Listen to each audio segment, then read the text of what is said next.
Welcome back to the 2016 Jesuit Sports Hall of Fame Selection Show. I'm Tom Walsh, and it's my honor to be sitting fireside, as we like to do here. It is winter in Dallas, Texas, with the newest Jesuit Hall of Fame inductee from the class of 2001, Kevin Hart. Kevin, congratulations. Thank you, Tom. Appreciate you coming down and visiting with us. This is a really fun way, I think, to introduce everyone to the Hall of Famers. So let's ask the question that I ask everybody. Talk about the call when you got notified that you were going to be a member of the Jesuit Sports Hall of Fame. Who made it? How did it feel? What were your emotions? It was a fellow classmate of mine from 2001, Michael Holloman, a guy I grew up playing baseball with, a guy that lived with me in the offseason. We were struggling minor league baseball players, and a guy I still keep in touch with every day. So my phone rang, saw it was him. Calls me a couple times a day generally, so I had no idea what he wanted. And I answered the phone, and it was just an honor, and it was really a humbling experience, to have somebody like him to be able to reach out and make that call. Now, Michael Holloman was, of course, one of the best baseball players ever to step on the diamond here at Jesuit. He, big-time pro prospect, ended up going to University of Texas, as I recall. Then he, of course, played in the major leagues, as did you. And let's talk about some of the incredible accomplishments you had starting at Jesuit. I won't get everything in, but folks, there's no doubt about Kevin Hart is a very worthy member of the Jesuit Sports Hall of Fame. A 3-year varsity baseball letterman, selected to the 2000 TCIL All-State Baseball Team, was a great pitcher, an outstanding first baseman. Upon leaving Jesuit, went to Navarro, an outstanding junior college player, then went to the University of Maryland, where he made first team All-ACC as a first baseman. He was also a starting pitcher, was their Friday night starter, which is when the ace of the team perennially pitches. But it wasn't over there. After his college career, he went on to play in the minor leagues and the big leagues. He was named the number 10 prospect in the Chicago Cubs organization by Baseball America in 2007, the number 6 prospect in the Chicago Cubs organization in 2008. Had his major league debut as a Chicago Cub on September 4th, 2007 versus the Los Angeles Dodgers. Played parts of 3 seasons in the major leagues where, as a pitcher, saw game action. Another couple years where you were also on the big league roster and also injured. I mean, that's incredible. Sitting here with a major league big leaguer. Congratulations on just an outstanding career. And although you were a great first baseman, a great pitcher, leading up to your big league career, you ended up settling on pitching. Yeah, I was always one of those guys that was a little bit confusing as to who I was as a player. I love all aspects of the game, and I enjoyed playing them all. A guy that benefited tremendously from having a talent like Michael Holloman on my team. Every scout in college kind of came out to watch him play, and I think I was that guy that just tried to grab the attention of some of the guys that were there to watch him play. And then a lot of my success in my career is credited to him being who he was and also being so selfless and trying to promote his teammates. Well, I tell you what, I know he's an outstanding player. As I said, one of the best that's ever played here at Jesuit, but you were as well. And you remember a 2001 class that, frankly, has had some great representation in this Hall of Fame. It's an incredible honor to be here, and when I look back at some of the other 2001 class members that are also members of the Hall of Fame, the T.J. Hansons, the Phil Boltons, the Michael Hollamans, and I'm sure there'll be 4 or 5 more to come here in the following years.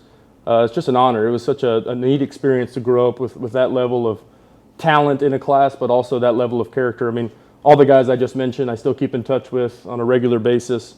I was excited when they all got inducted. I'm sure they'll be equally excited for myself. It's just such an honor. It was such a neat experience, and it was one of those things where we all kind of pushed each other and motivated each other. And off the field too, everybody's had such great successes that it's been a lot of fun to watch. And I know the 2001 class is also very, very active in just alumni activities over here. Sean McMullen telling us off camera that your class is just wonderful for him to interact with. That's what his job is all about, and that's a large part of what the school encourages to get guys to come back, and your class certainly has done that very well. Let me ask you, when did you figure out that you were potentially good enough to play in the big leagues? Well, I think, in high school I kind of I was a big kid, kind of lacked some confidence, kind of didn't know where I fit on the diamond. Had some different Division I offers out of Jesuit. Settled on Navarro Junior College because of a coach named Skip Johnson, who's now the coach at the University of Texas. And, he is, in my opinion, the best coach for pitching at the amateur ranks in the country.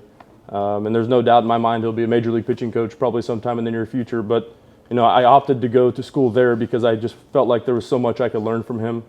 I went there. He gave me the ability to do both, but I think that's where I really started to take off and grow and develop as a pitcher. And he had the confidence in me to put me out there, once a week, and really pushed me to continue to play at the next level, and really helped to sell me to some of the professional teams as we were getting closer and closer to the draft. And was it during the time at Navarro, or was it when you got to Maryland that you thought, hey, you know what, I might be able to do this? Well, I think, part of being a player is that you always believe in yourself. I think as I got older, I started to be around some guys that were getting drafted high, going on to play professionally, and I was looking around saying, there's nothing that they do that I don't feel like I can do. So it was one of those situations where you just kind of grow in confidence a little by little every year. And then, at the end of the day, this game and life is all about the opportunities that you're given. So I was extremely fortunate to be given the opportunities I was. The Baltimore Orioles took a chance on me, not really knowing who I was as a player, what kind of player I was, if I was a pitcher or a first baseman, and they kind of looked at me and said, hey, we think you're a pitcher. And it was one of those situations where, they gave me the opportunity, and then the Cubs in return made a trade for me that gave me the opportunity to compete at the major league level. Had the opportunity to play for Lou Piniella, who's also a Jesuit alum. So it was kind of fun and neat honor when, my first day there, he's like, hey, Jesuit, and it was one of those situations where we kind of grew together, and I kind of learned a lot about him, and he kind of trusted me because we kind of had that Jesuit bond. So that was really neat. Oh, that is great. Lou Piniella, legendary Yankee, an outstanding manager for the Mariners and the Cubs, and probably a few other clubs that I'm not mentioning. Let's talk about your involvement at Jesuit. You've given back to this school in many ways, but one of them is in baseball itself. Yeah, Coach Jones reached out to me, and Sean Gavin, who was a fellow teammate of mine here at Jesuit, reached out to me a couple years ago about getting me involved in the program, and they had a fall baseball coaching opportunity that I was excited to take.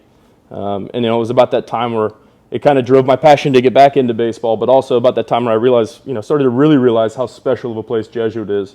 You have the ability to get out into the real world, and you work with some kids from different backgrounds. And, when I got into coaching here, I realized, how special these kids are, and how the conversations were so different from other kids that I had coached. They're talking about what they got on their AP physics exam, or what they did on their SAT, or where they want to go to college, or what they want to do with their life. And for me, that was really special when you listen to the types of conversations. Now, as a coach, I was hoping they would be talking about baseball, but if there's going to be dugout chatter, and that's the worst of it, that's something that you can stomach and tolerate. But it was just such a great honor to come back and to give back to the school, and to work with Coach Jones and this fantastic baseball program that Jesuit's built over the years, and see that amazing facility that they've got out there now, and it made me feel like I was really at a special place. Well, let's end with this. We're very excited about you becoming the newest member of the Jesuit Sports Hall of Fame. We've talked about the incredible accomplishments you've had in the athletic arena, but let's talk about just Jesuit in general and how it's impacted you in your life, not just on the athletic field. Sure. I mean, as a 14-year-old kid, I was a 14-year-old kid. Adolescence is tough sometimes, and you're not quite sure who you are, and you come to a place like this, and you're surrounded by people that are so focused on who they want to be when they grow up and what they want to do with their life, and giving back to the community. And Mr. Donahue was here, and he played a huge role in me kind of growing up. And I think when I left here, I was an adult, right? When I came in here, I was surely a boy, surely a confused kid probably, but I left here with confidence and probably the skill set that I needed to be successful in life. Well, we're looking forward to seeing you get your blue jacket on May the 7th, 2016, the Jesuit Blue Gold Banquet. If you don't already have tickets, you can contact Sean McMullen, the Jesuit Alumni Director, or you can go to the Jesuit website, and they'll get you all taken care of. I'm sure Sean wouldn't mind if I also mentioned that we're always welcoming sponsors that want to get behind this banquet, and you can contact Sean for that as well.